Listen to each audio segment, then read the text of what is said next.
Tekram, palihim na sinisiraan si Dave, punto por punto. Bago natin pagpatuloy ng ating pag-uusapan mga katikram, please not forget to subscribe this YouTube channel, Kuya SMB Vlog. So alam naman natin na mga katikram na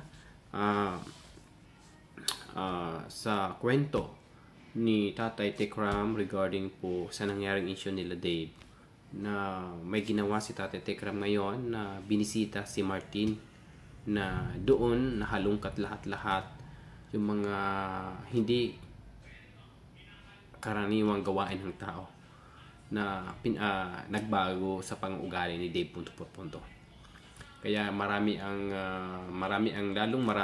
nadismaya, maraming lalong nalungkot, marami ang hindi expected na may ganun pa ng pang-ugali si Dave. Kasi pagkilala nila kay Dave is mabait na bata, mapagmahal na bata, magalang na bata. Pero ngayon daw is wala na. Even yung pu at upo hindi na daw ginagamit ni Dave. Bastos na daw kapag sumasagot kung may tatanong sa kanya. May mga bisyo na. Even yung mga trace, natawag ako doon sa mga yung threesome na yan mga Tekram. Oo, marami talaga. So kung mag-base on tayo, so alam naman natin na dito lang naman si Dave kilala sa Tekram community, but the other community hindi naman si Dave kilala. Ang point ko lang naman is wag kumbinsihin si Dave kung ano ang mga maling gawain, kasi doon sa kabilang mga katikram, lahat ng mga gusto ni Dave na paraan na maging masaya siya, sinusunod siya. Ganun po doon si Dave. Ano siya doon, laki sa layaw. Yung kung ano gusto niya dapat masunod. Kinukonvince sila. Sige, okay. So alam naman natin na ginagamit lang nila si Dave sa sariling interest. But nakita naman natin sa video na medyo tumuno ang luha ni Tatay Tekram dahil sa worry, dahil sa awa sa bata na dapat hindi ganitong gawi, hindi ganitong pamaraan sana ang kanilang ginagawa kay Dave, kasi dapat sila din ang magbigay ng lesson, magbigay ng aral sa bata para matuto ito, para mapaayos ang buhay nito, punto por punto. But nag-iba na daw si Dave ngayon mga katekram.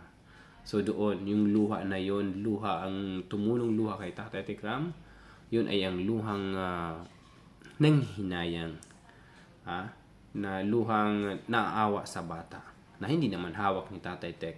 Kahit gusto man ni Tatay Tek na umuwi si Dave sa puder niya, but pinipigilan ng Korimaw, pinipigilan ng kabilang grupo. Kasi kung umuwi yan si Dave kay Tatay Tekram, wala na sila. Wala na silang alas na mauto yung mga sponsor. Totoo po ng mga sinasabi ko mga katekram. Nandyan lang yan sila kay Tekram, kay Dave. It's because nagagamit nila si Dave at the same time.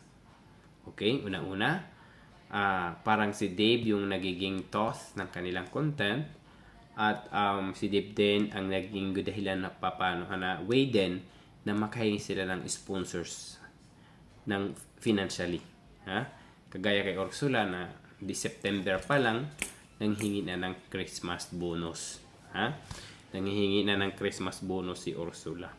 Si DC, pang-burol daw niya. Biro lang.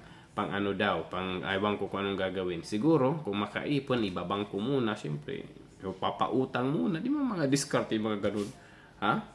O alam naman natin na si Ursula is malaking utang yan sa ibang bansa. Sa Hong, I don't know if I'm not mistaken, sa Hong Kong malaki daw utang ni Ursula sa Hong Kong. So ganun, pumalay mo, ipambayad mo na sa utang ni Ursula yung kanyang makulimbat na pera mula sa mga sponsor. We do not know.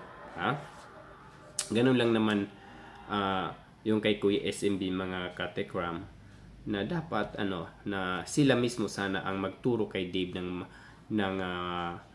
paano rumespeto sa nakakatanda sa atin. Kahit nandun na tayo sa mga biruan, nandun tayo sa way na paano mag-approach ng mga nakakatanda sa atin. So, hindi talaga may maiwasan. Kung example, magtipon-tipon sila, may mga big events, may party, tapos may matatanda doon, di ba? Doon yung makikita din kung paano mag-approach ng pananalita. Si Dave. Kasi alam naman natin na si Ursula ngayon siguro nangungulimbat ng kwarta ng malaki kasi gusto ni Ursula mapantayan yung 2.7 na nandyan daw kay Tikram.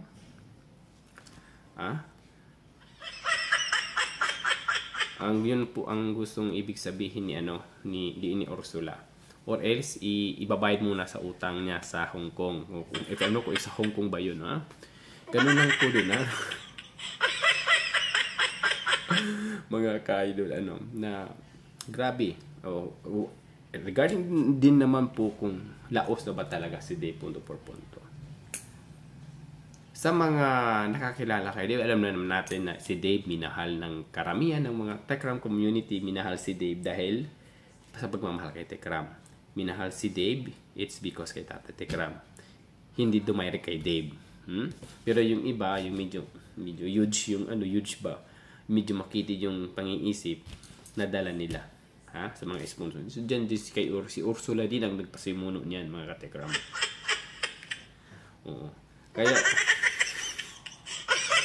so alam naman natin, mga katekram, na kapag makitid ang isipan ng tao, madali makuha.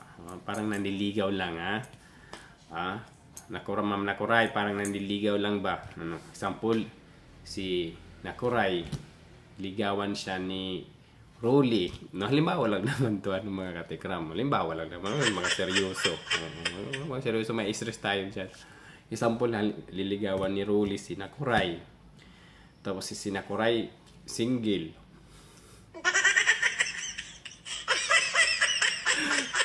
Isisingit lang. Halimbawa lang naman to, para maintindihan ng lahat. Single. Tapos, syempre, ewan ko, siguro may standard si Nakuray sa about sa ligawan.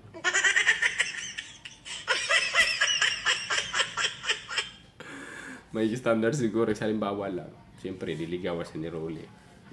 Diligawan. Panligaw ni Rolly kay Nakuray. Diba? Ito halimbawa ito between the Ursula and the sponsor. Mandiligaw si Rolly. Nakuray, iniibig kita hanggang sa aking kaibuturan ng aking kaluluwa. Halimbawa lang to. Tapos, halimbawa lang, ikukumpara natin. Nandiligaw si Ursula sa mga esposo. Dito na kayo dyan kasi dito kompleto ang resibo. Parang si Lini, kompleto ang resibo dito. Hindi manluloko ang amin dito. Dito na kayo kasi doon kay Tekram, grabing panluloko niyan. Pati yung pera ni Dave, kinuha na ni Tekram. Diba yung mga ganong eksena yun? Nang na-convince na ni Rolly si Nakuray, siyempre maraming mga paliwanag na mababangong paliwanag talaga. Mga akusasyon ni Rolly kay Nakuray, mabango Halimbawa lang kay si Ursula. Bakit isimis sila? Halimbawa lang naman to, wag kayong dyan. Si Ursula, grabe yung pandiligaw sa mga sponsor. Sige, dito na kayo kay Dave. Ako ang bahala. Kasi kapag maipon ko na, ipapadala ko sa Hong Kong, ipapambayad ko sa aking mga utang doon kasi marami, nakapila na. Kaya doon mga ka-idol, mga ka-idol, na nadala ni Rolly si Nakuray sa kanya mga mababangong paliwanag. Okay, ganon din ang ginawa ni Ursula sa mga sponsor. Ginawa ang best ni Ursula, pati kaluluwa niya, kasama na panliligaw sa mga sponsor na makuha ito punto por punto. Ba't ang ilan na mga sponsor ni Tatay Tekram nadala ito? Okay? Kaya yun po doon, mga ka-idol, na doon din, ayun din po ang dahilan kung bakit sinasabihan na, gumanti nga tayo. Kasi si Dave nga, sinisiraan ni Tekram ng palihim. Kasi yung ginawa ni Tekram, na pagbisita kay Martin kung saan si Dave nagmula, paninira daw yun kay Dave. Kasi tumahimik na nga yung bata, hindi daw nagpapakita dito sa social media. Tapos nagpakulang pansin pa daw si Tikram, ha? Pinuntahan pa talaga si Martin. Ano daw kung dahilan? Ano kung dahilan ni Tikram pala? Anong dahilan ni Tikram kung bakit bumisita kay Martin?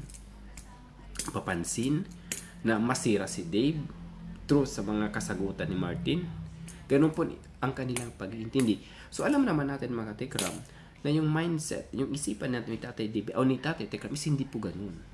Ang isipan, alam naman natin kapag tumulong si Tatay Tikram, makalaunan, pupuntahan uli niya doon. Ano ang sitwasyon ng aking tinulungan? Nag-improve na ba? May pagbabago na ba? Di ba yung mga ganung mga katanungan? Yung po ang purpose ni Tatay Tikram.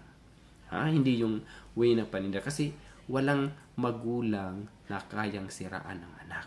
Pero ang anak, posibilidad pa makakaya na siraan ng mga magulang. Pero ang mga magulang hindi kaya siraan ng anak. Punto por punto. Ginagawa, di ba? Ibang magulang nga ginagawa ang lahat. Ang ibang magulang ginagawa ang lahat mapaayos ang mga anak. Kaya iba nga nagnanakaw para matugunan lang ang needs ng anak. Di ba? Ganun lang po doon. Yung pong ginawa ni Tatay Tikram. Kaya wag po yung wag niyong basihan yung pagpunta ni Tatay Tikram doon sa kay Martin is paninira yung kay Dave. It is not. It is not.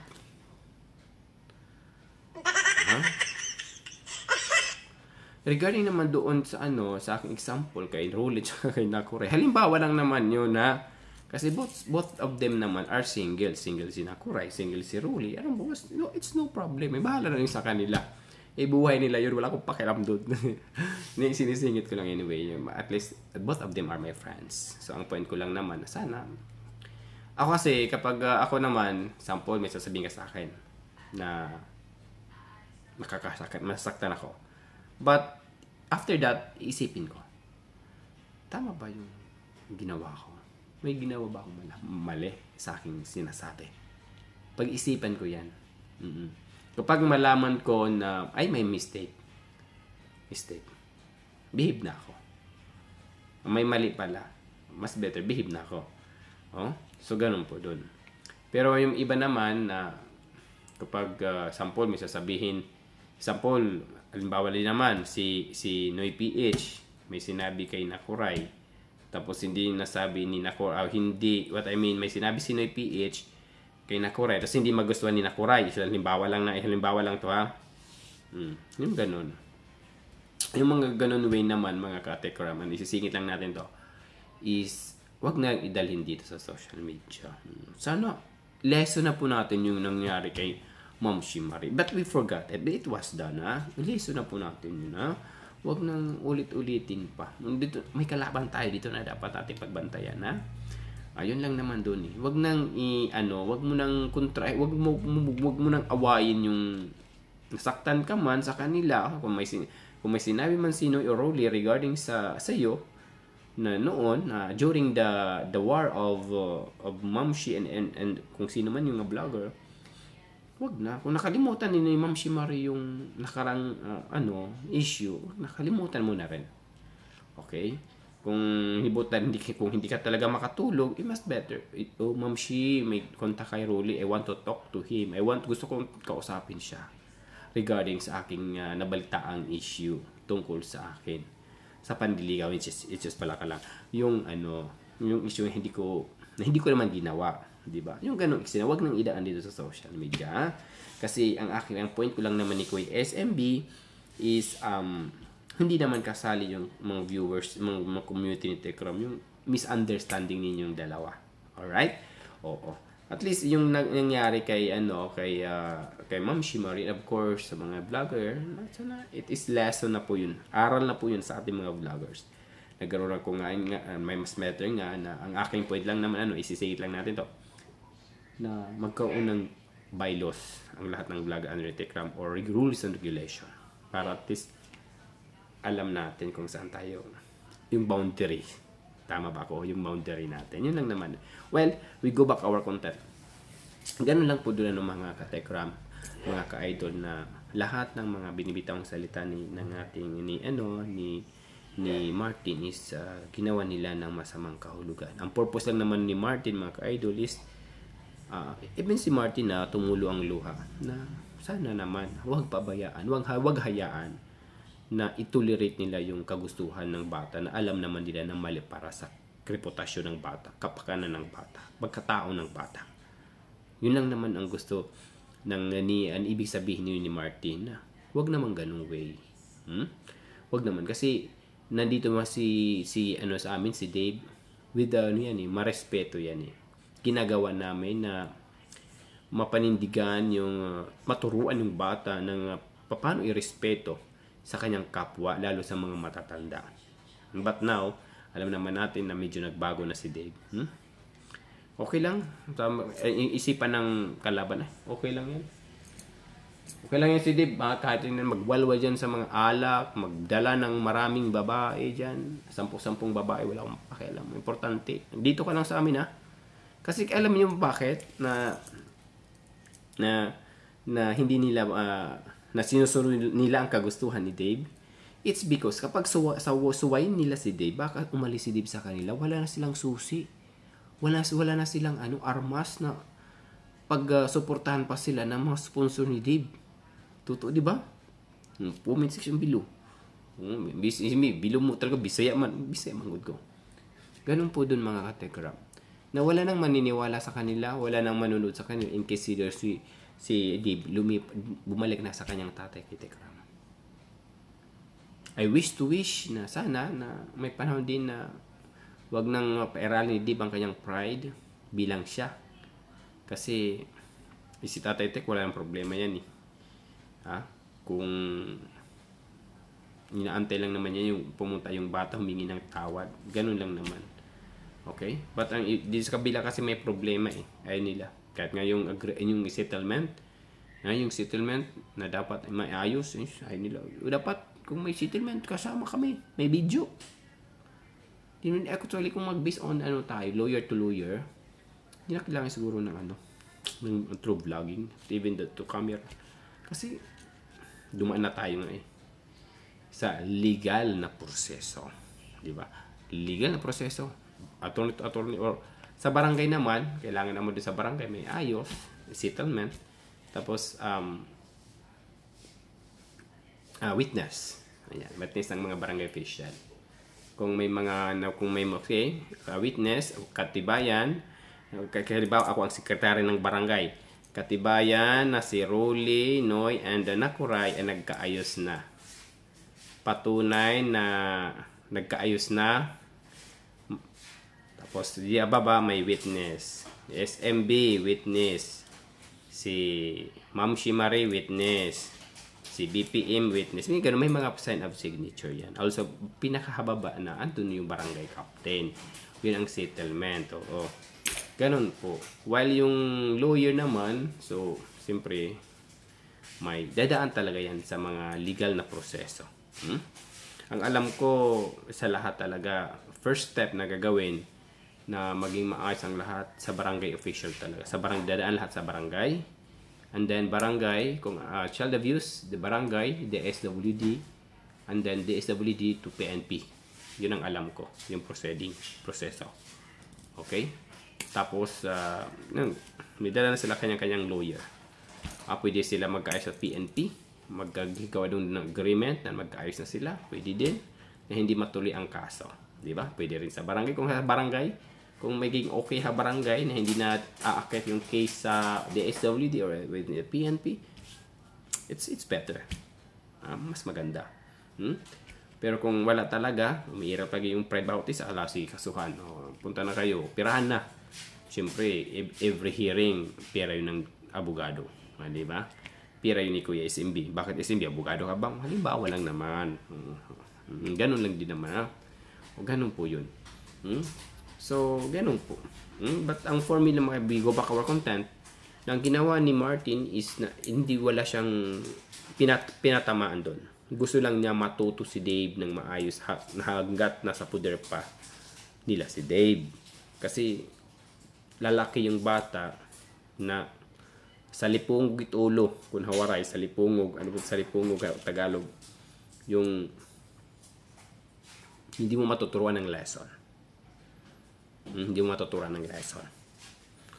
At sana naman sa mga nandyan, sa mga Tekram community, kasi ang iba dun, lahat ng mga supporters, yung nagtataka nga ako, bakit ganun sila? So, kahit pa paano, sa mga Tekram followers, supporters, makinig kayo sa amin. Huwag kayo makinig sa kanila. Kasi ang iniisip lang nila, kwarta.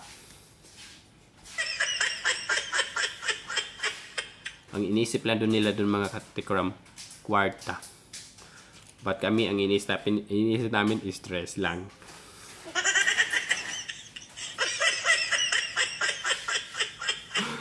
Ganun po yun mga ka-idol. Na-stress kami sa nangyayari. But money, alam naman kapag pera, may pera, wala, okay lang, normal lang. Simpleng buhay lang ng mahirap na tao.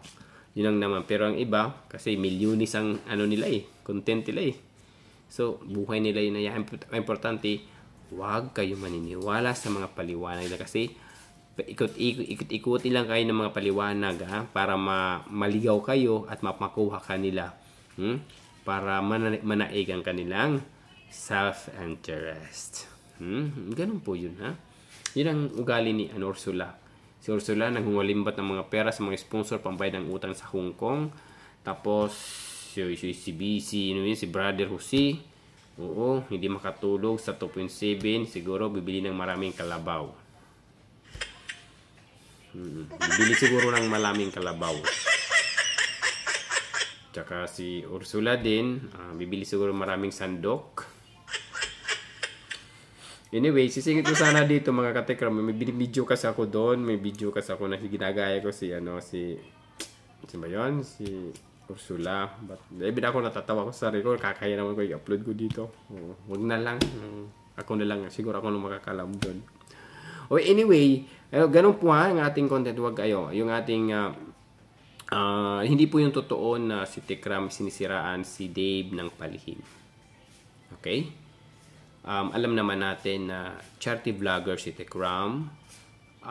Pinupuntahan niya, chinecheck niya yung mga natulungan niya, kung nagbago na ba, umasenso na ba yung mga natulungan niya, diba yung mga gadong eksena. But wag yung masamain yun na isa po yung magandang halimbawa sa mga charity vlogger na katulad kay Tata Tekram na laging i-recheck ang mga natulungan. That is the best big charity vlogger. Anyway, hanggang dito na lang tayo kasi medyo this is Kuya SMB. Sa mga bagong pasok, please don't forget to subscribe this YouTube channel. Mega love shout all vloggers under ng Katekrams, all supporters, sponsors. Maraming salamat. Don't forget to subscribe Ulitin ko, atin to. Happy weekend sa lahat. Have a good day, everyone.